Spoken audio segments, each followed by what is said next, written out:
মর্মান্তিক যান দুর্ঘটনায় নিহত রামপ্রসাদের পরিবারের পাশে দাঁড়ালেন বিধায়ক তফাজ্জল হোসেন।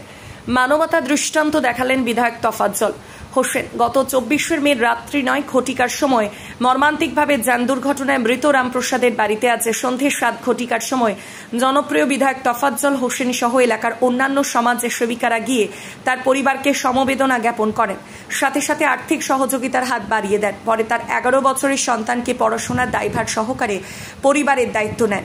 তিনি আরও জানান যে তার স্ত্রীকে একটি চাকরির ব্যবস্থা করে দেবেন। বিধায়ক কিছুদিন বহির্রাজ্যে থাকায় তার পরিবারের পাশে দাঁড়াতে পারেনি।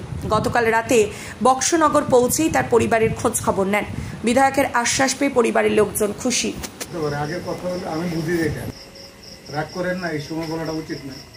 আমি বুঝি মানুষের মনুষ্যত্ব হলে সবচেয়ে বড় জিনিস, জাতিভেদ কোনো কিছু। আজকে স্বাধীনতার 75 বছর হয়েছে, এর আগে থেকে তারা বোধহয় ইন্ডিয়াতে আসছো না তোমরা।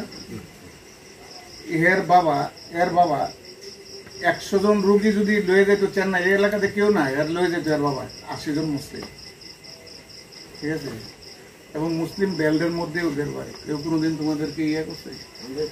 আজকের দিনেও পিন্টুরে মানুষে আমরা তারে উপরে তোলার জন্য, ভালো জায়গাতে নেওয়ার জন্য আমরা বলি। এবং আমরা 10 জন এইখানে যারা হিন্দু লোকের আছে তার থেকে সবচেয়ে বেশি রানাকে আমরা ইয়ে করে প্রাধান্য দিই, ঠিক আছে। হিন্দু মুসলমান বড় কথা না, কিছু কিছু লোক আছে সমাজের মধ্যে, কি সেটি মুসলমানের মধ্যে আছে, হিন্দুর মধ্যে আছে, জাতিভেদ লড়াইয়ের জন্য, ঠিক আছে। কি তো যাই হোক, আমি যতটুকু শুনলাম থানার ওসিও প্রচণ্ড ভূমিকা নিয়েছে। ওই দিনকে গাড়িটাও ধরছে, আসামিও ধরছে, ড্রাইভারও ধরছে, ঠিক আছে, অ্যারেস্ট করছে। তারপরও যত সহযোগিতা লাগে, ইন্স্যুরেন্সের ব্যাপারে যত কিছু লাগে আমাকে বলবেন।